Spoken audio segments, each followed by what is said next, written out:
lembro bem que na última aula que nós tivemos, na última aula presencial, eu me reportei a exatamente esse assunto pertinente ao fichamento. Por ser um assunto pertinente ao fichamento, conquanto eu já tinha me reportado, eu devo ainda mais repetir e repisar esse tema. Primeiro, pela sua relevância na esfera processual penal. Também porque diz respeito a peças processuais que vocês devem dominar. Então, eu pediria a vocês que atenciosamente me acompanhassem. Quem possui alguma dúvida, poderá perguntar. Vocês escrevem aí, eu posso responder. E no final da aula, eu sempre vou abrir um espaço para que vocês possam fazer perguntas que vocês tenham a necessidade de algum esclarecimento. Bom, na última aula, nós falamos sobre inicial acusatória. A inicial acusatória, na esfera do processo penal, corresponde à denúncia e à queixa-crime. Então, a inicial acusatória corresponde à denúncia e corresponde à queixa-crime. Ora, nós temos que a denúncia e a queixa-crime, de acordo com o artigo 41 do Código de Processo Penal, artigo 41 do Código de Processo Penal, possui uma série de requisitos. Esses requisitos são, na verdade, exigências da lei para que a denúncia e a queixa-crime obedeça a critérios paradigmáticos, porque estabelecidos pela lei processual penal. Portanto, o nosso Código de Processo Penal, no que tange ao artigo 41, não é mero objeto de recomendação. Consiste, o artigo 41, num conjunto ou elenco de exigências legais que devem ser obedecidas pelo titular da ação penal. Isto porque nós já sabemos que a ação penal possui várias classificações. Dentre as classificações, nós ressaltamos a classificação quanto à titularidade. Então, quanto à titularidade, eis que a ação penal pode ser pública e pode ser de iniciativa particular, iniciativa privada, isto é, iniciativa do ofendido. Então, quanto à titularidade, a ação penal pode pertencer ou integrar a titularidade pública ou a titularidade da iniciativa do próprio particular, do próprio sujeito passivo do crime, do próprio ofendido. Então, o artigo 41 do Código de Processo Penal, que vocês devem ter em mão, estabelece requisitos no que tange à denúncia e no que tange à queixa-crime, que são iniciais acusatórias. São denominadas pela doutrina especializada como sendo exordiais acusatórias. São denominadas também de peças preambulares. Muito embora eu já tenha feito alusão a esses requisitos, agora ainda mais eu devo aprofundá-los. O artigo 41, portanto, estabelece que a denúncia ou a queixa-crime, uma vez redigida, deve obediência, artigo 41, deve obedecer necessariamente, isto é, deve conter, por imperativo legal, a exposição do fato criminoso, bem como de todas as suas circunstâncias. Então, a exposição, a narrativa do fato criminoso é exatamente a apreensão fática do crime, do modus operandi do autor do crime e o seu detalhamento. esta exposição, é claro, deve encontrar correspondência com a descrição legal. Porque se o fato narrado não encontrar correspondência com uma descrição legal, nós teremos um fato atípico, um fato sem previsão normativa. Então, teríamos um caso de atipicidade absoluta, é o nome do fenômeno, e isto ensejaria a uma rejeição in limine da peça inicial acusatória. Então, o titular, aquele que possui legitimidade para fazê-lo, deverá expor de forma detalhada todo o fato criminoso, integrando especificamente as circunstâncias. A essa altura, todos nós já dominamos a compreensão segundo a qual existem circunstâncias agravantes e existem circunstâncias atenuantes. As circunstâncias agravantes estão localizadas na parte geral do Código Penal e elas têm a função de intensificar, de exasperar a pena, mas não de forma intensa,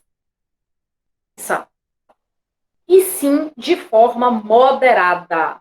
Isto porque nós reconhecemos também que as circunstâncias agravantes não se equiparam às causas especiais de aumento de pena, ou mesmo às qualificadoras. Estas, sim, estabelecem penas consideravelmente altas. As causas especiais, infração, e as qualificadoras estabelecem praticamente um crime derivado. Então, na narrativa da denúncia, esta deve ingressar ou corresponder a um texto normativo, a um fato igualmente previsto em lei. Então, nós temos que essas circunstâncias podem ser circunstâncias agravantes, aquelas que estão no Código Penal, a partir do artigo 61, para quem deseja anotar, a partir do artigo 61, são circunstâncias que sempre agravam a pena. Por exemplo, a reincidência, que consiste na recidiva, na contumácia do agente na prática do crime. Como também o titular deve ter o cuidado de colocar a existência de alguma circunstância atenuante. As circunstâncias atenuantes, de igual modo, encontram-se estabelecidas na parte geral do Código Penal, na altura do artigo 65. São circunstâncias que sempre atenuam a pena. Por exemplo, o crime praticado por estímulo da multidão em tumulto, desde que o agente não tenha provocado. Então, se o crime for praticado sob influência de uma multidão em tumulto, desde que o agente não tenha provocado esta situação, nesse sentido, nós teremos a circunstância atenuante de pena. Eu quero observar que existem as circunstâncias atenuantes inominadas ou previstas em lei, porém, elas podem decorrer, como decorrem, da sensibilidade do magistrado na análise, na apreciação dos autos. Também temos circunstâncias especiais, e eu me reporto às causas especiais, tanto de aumento quanto de diminuição de pena. Numa hipótese de furto noturno, o titular da ação penal, que é o Ministério Público, devidamente apresentado pelo promotor de justiça, deve colocar na inicial que o delito de furto fora cometido durante o repouso noturno. Isto porque o repouso noturno está previsto no parágrafo 1º do artigo 155 do Código Penal e enseja, igualmente, uma causa especial de aumento de pena. Portanto, é uma circunstância que o Ministério Público deve fazer menção, obrigatoriamente. Mas podemos ter não apenas circunstâncias que agregam certas situações, que, como eu expliquei anteriormente, tem um condão de aumentar ou diminuir a pena. Mas podemos ter praticamente crimes derivados, aqueles crimes que brotam, que nascem de crimes principais, como, por exemplo, o homicídio qualificado. Cuida-se de um crime derivado, cuja pena varia de 12 a 30 anos de reclusão. Então, são situações que o Ministério Público, em sendo titular da ação penal pública, deve ter atenção, para não cometer equívocos ou irregularidades durante a narrativa da inicial acusatória. Colocar o fato com todas as suas circunstâncias. Uma inicial deficitária ou uma inicial imprecisa dar ensejo, como eu disse anteriormente, à sua rejeição. E esta rejeição está prevista no Código de Processo Penal, na altura do artigo 395, inciso 1 do CPP. Artigo 395, inciso 1 do Código de Processo Penal. Nós temos aqui o artigo 395, inciso 1. A denúncia ou queixa será rejeitada quando for manifestamente inepta. Então, a imprecisão e uma narrativa deficitária da denúncia, que não agrega, por exemplo, as circunstâncias, conduzirá necessariamente à sua rejeição pelo órgão jurisdicional. Também nós devemos observar, e esta observação é relevante, que o réu, conquanto não se defenda do artigo, não se defenda do tipo previsto em lei, do número do artigo, o réu se defende do fato narrado na denúncia ou queixa. Então, o réu não se defende da capitulação legal. O réu não se defende da capitulação legal. Rigorosamente, o réu se defende do fato narrado na denúncia. Porque a capitulação legal pode ter uma irregularidade. O que vale, o que é relevante, o que é substancial é a narrativa, é o fato narrado na denúncia, que entra em correspondência bionívoca com o texto normativo. Mas nós temos que zelar, nós, é claro, me reporto ao Ministério Público e ao advogado, que assinará a queixa-crime, deverá zelar por uma narrativa que tenha amparo legal. E a tipificação legal é imprescindível ao oferecimento da denúncia e da queixa-crime, porque, é claro, repercutirá na estratégia criminal e permitirá o exercício da ampla defesa pelo réu, numa perspectiva muito maior e muito mais segura, muito mais, eu diria, robustecida. Considere uma denúncia que não faça devidamente a capitulação legal. Nós temos que observar que isto restará inseguro para o réu exercer a sua defesa numa perspectiva de ampla defesa. Mas eu gostaria ainda nesta aula, me restando aí esse tempo, de fazer algumas considerações quanto à da inicial acusatória, que está descrita no artigo 41 do Código de Processo Penal.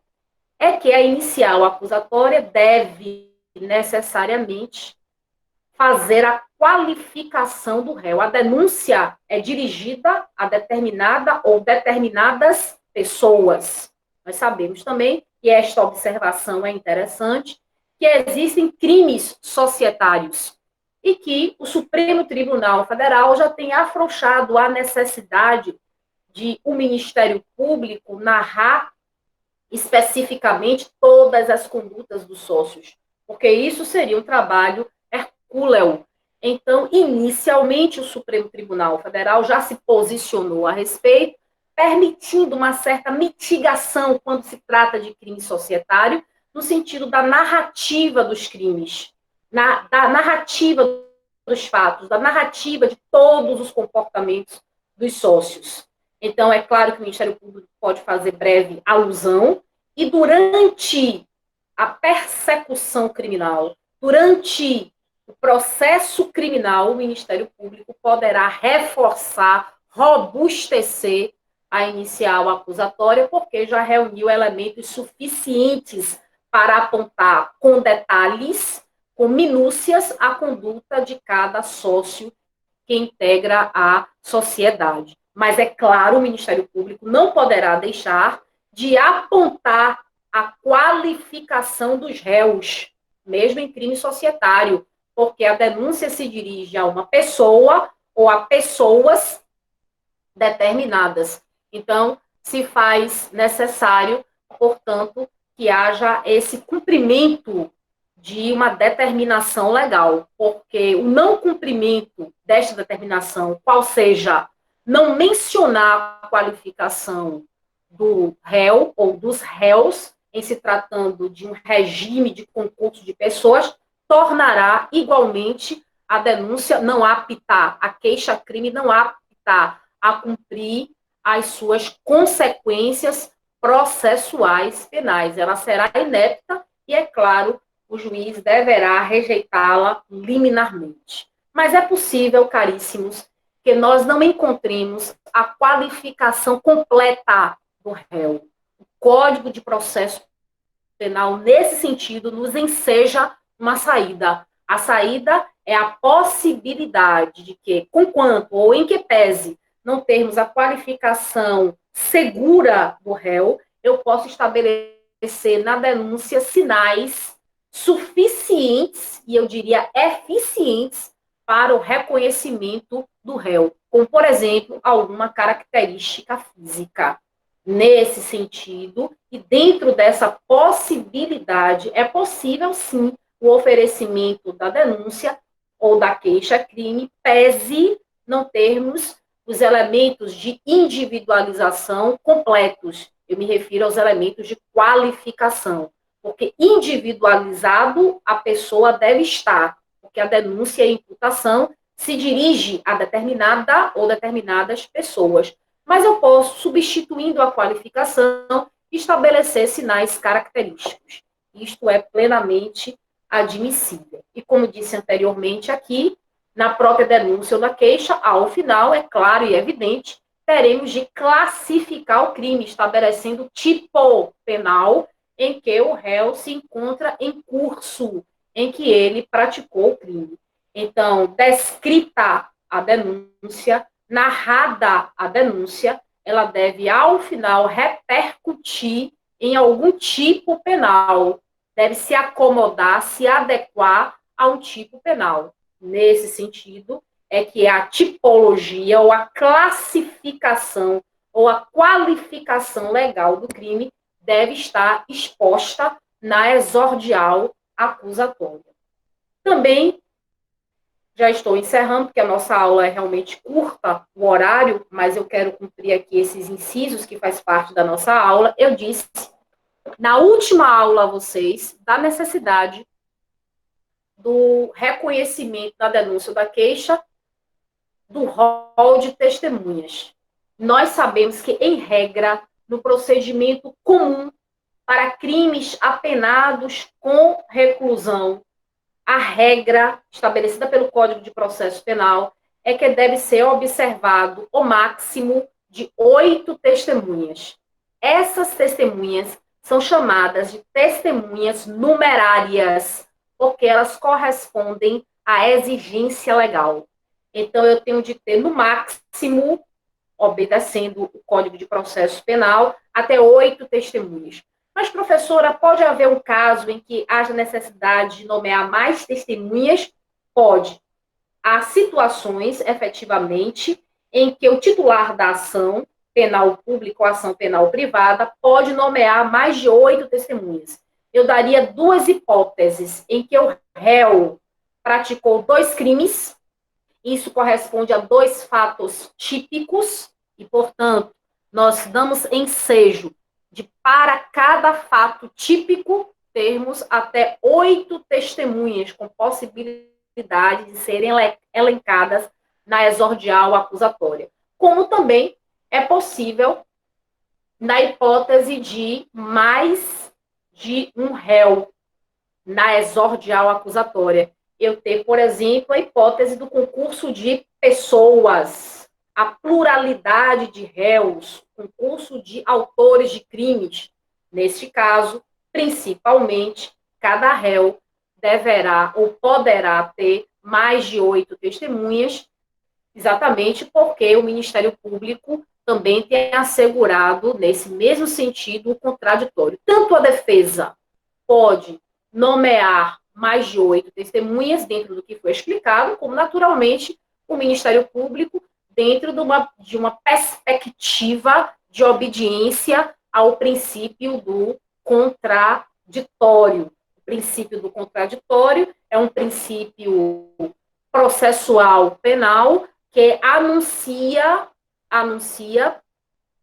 a possibilidade ou a faculdade de ser cientificado quanto à existência de atos processuais, bem como, e unido a isso, a possibilidade real e efetiva de influenciar a decisão judicial. Então, o princípio do contraditório constitui exatamente isso, a faculdade, que na verdade é um direito, a rigor é um direito, não é mera faculdade, mas um direito de ser o direito de ser cientificado quanto aos atos processuais, bem como a possibilidade de influenciar a decisão judicial. Vou falar sobre atividade no final. Bom, na denúncia ou na queixa-crime, teremos pedido de condenação. Na denúncia, o pedido de condenação pode ser consequencial, ou seja, após a exposição da denúncia, depreende-se, pode-se inferir da condenação do autor do crime. Então, a princípio, este pedido de condenação por parte do titular da ação penal pública não precisa ser expresso, porque pode se inferir. Mas é claro que é recorrente o pedido de condenação. Mas a doutrina diz que é uma inferência da narrativa do Ministério Público, como também se depreende da narrativa do fato a súplica, o pedido, o apelo pela condenação do réu às penas. Mas queremos fazer uma observação nessa altura que consideramos digna de nota. É a seguinte hipótese. Considerando que trate-se o réu de um inimputável, ou seja, uma pessoa que tem comportamentos atípicos e que foi submetida a exame de cessação, a exame psiquiátrico, a exame de insanidade mental. Existe no processo penal um incidente denominado de incidente de insanidade mental. Este incidente de insanidade mental, que é previsto no Código de Processo Penal, é um procedimento que pode dar ensejo à averiguação e constatação da inimputabilidade do réu. Porque no Brasil, inimputabilidade não se presume, tem de ser demonstrada, tem de ser provada, é mediante perícia. E, na hipótese do juiz considerar que o réu é inimputável, com base, com fulcro, com respaldo, no incidente de insanidade mental que deu ensejo a um laudo que demonstrou cabalmente a inimputabilidade do réu, o juiz deverá condená-lo, porém, esta condenação para o Código de Processo Penal recebe o nome de absolvição imprópria. Então, não se trata de um caso de condenação, como nós consideramos, mas a rigor de uma absolvição imprópria. É claro que o juiz reconhece a autoria, é claro que o juiz reconhece a existência do fato típico, porém o absolve, não condena, porque não há aplicação de pena. Ante a inimputabilidade, o juiz aplica a medida de segurança. Então, esta sentença denomina-se de absolutória imprópria, porque o juiz não aplica a pena, uma vez que a pessoa é considerada inimputável, o juiz aplica a medida de segurança. Então, o nome é absolutória imprópria.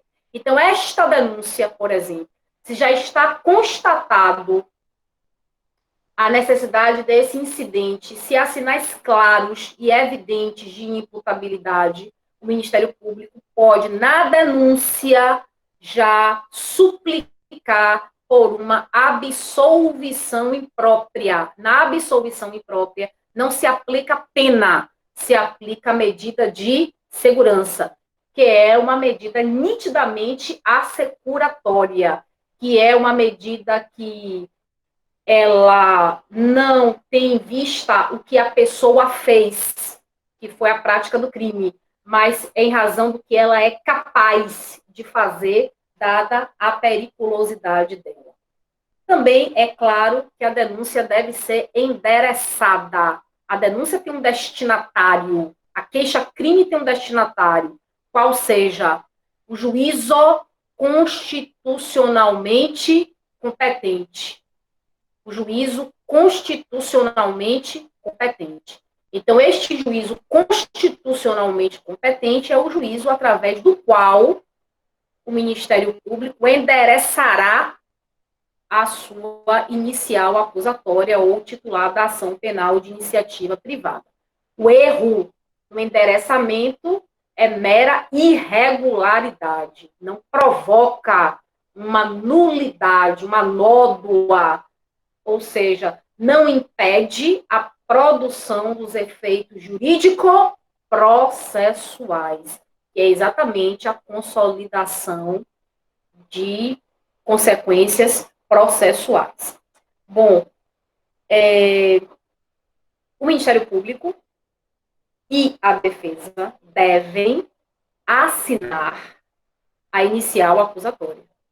A não assinatura da inicial acusatória provocará o reconhecimento da sua inexistência. Nós não podemos imaginar uma inicial acusatória, que é a denúncia ou queixa apócrifa, sem uma assinatura, sem uma subscrição. Eu teria peças inexistentes. Então, é forçoso a assinatura pelo representante do Ministério Público, como também pelo advogado que patrocina o interesse da vítima na esfera penal. Se impõe ao final esta assinatura. E para encerrar, antes de responder as perguntas, eu gostaria de dizer que, para o oferecimento da denúncia, há prazo. O prazo está no Código de Processo Penal, na altura do artigo 46. Código de Processo Penal, na altura do artigo 46. O prazo será de 5 dias, na hipótese do réu estiver preso, e de 15 dias, na hipótese do réu estiver em liberdade. Trata-se de prazo processual. Este prazo é estabelecido para generalidade. Todavia, nós reconhecemos que há prazos especiais.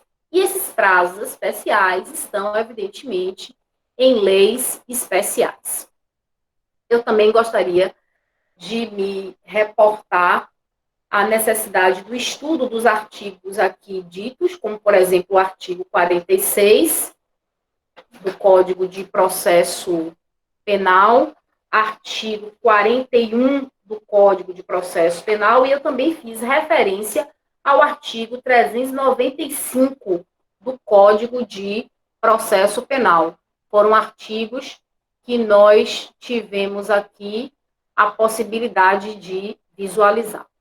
Eu estou vendo aqui que vocês ainda têm dúvidas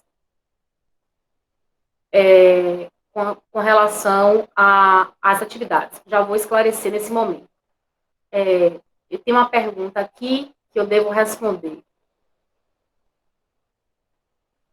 Quando o Ministério Público faz um pedido de condenação criminal, ele conduz em consideração circunstâncias agravantes e circunstâncias atenuantes? Sim, para melhor tipificar o crime.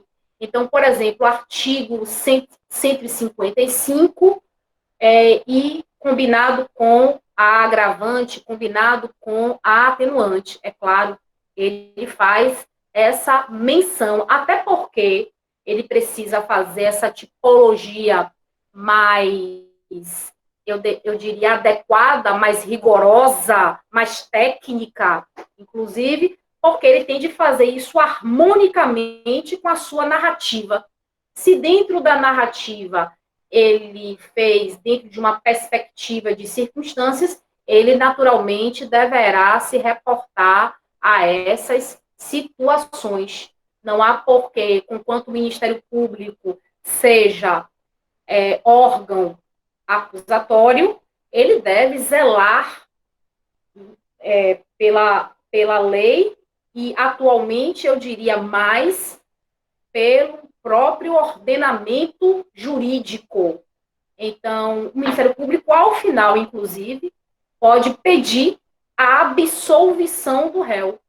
Muito embora ele tenha oferecido a denúncia, se durante a instrução criminal ele estiver convencido de que o réu é inocente, ele pode muito bem em sede de alegações finais, pedir a absolvição do réu. E pode fazê-lo, inclusive, no tribunal do júri popular, na sessão de julgamento.